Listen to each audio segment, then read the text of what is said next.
sisi. Ngiyaphila dadewethu ninjani? Ngiyaphila sithando. Umamthembu ke bongamazi. Yilo sisi lo okukhanisa ngey'moto nangefurnish. Mamthembu angiqale ngithi nje muhle umsebenzi owenzayo. Ngiyabonga kakhulu ngokuqala othi muhle umsebenzi engiwenzayo. Ey'ntathelini. Hayi sisi angifuna ukungasho muhle siyakhuthaza. Sicela ungayeki. We hope ukuthi one day ama-brand azobona ngenelele kukhule kuze kube international makwenzeka. Namhlanje sizobungaza ini? Usuku lukaNcami bathi iNcami is birthday namhlanje sikwaMax eMlazi. Osiyamafuna inhliziyo enhle ntula. Yes ngila kuningi engikwenzayo. Ngidele konke isikhathi sami. Because abantu bebengilindele ukuthi nami ngikhona. So bekumele ukuthi ngizosupporta abantu abafana noNcami. Kufanele siba-support. Yes.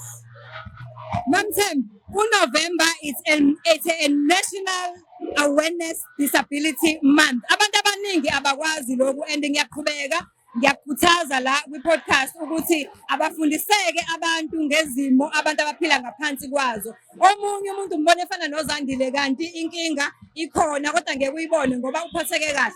Sithini emakhaya kulabantu abaphila nabantu nalama challenges? Bayabashaya, bayabahlukumeza, bayise emtholampilo ukuthola medication. Namhlanje usuku laNcami lusiprovela differently ukuthi kahle labantu babantu. Ngicela ukhulume nabo emakhaya ukuthi sibenze njani abantu esiphila nabo emakhaya. Siyabafihla, siyabashaya, sibaphatha kanjani?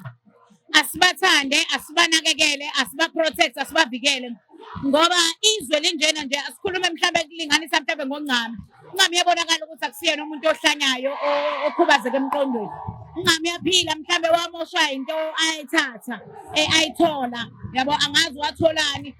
Nowadays siphila ezweni la kuthengisa khona ama-drugs ubuthaphuthaphu. Okungenzeka ukuthi mhlawumbe khona into ayithatha ya-wrong wagcina uNcami.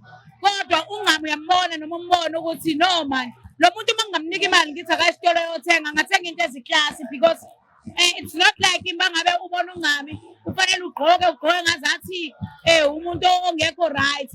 uNcami lento ayigqokayo iveza isithombe noma ikuvezela isithombe sokuthi ngokwakhe udlama osezingeni eliphezulu kuwukuthi u-afforda angakwazi ukuthi ayothenga lezi zinto zokudlama ukuthi abe sezingeni lokudlama.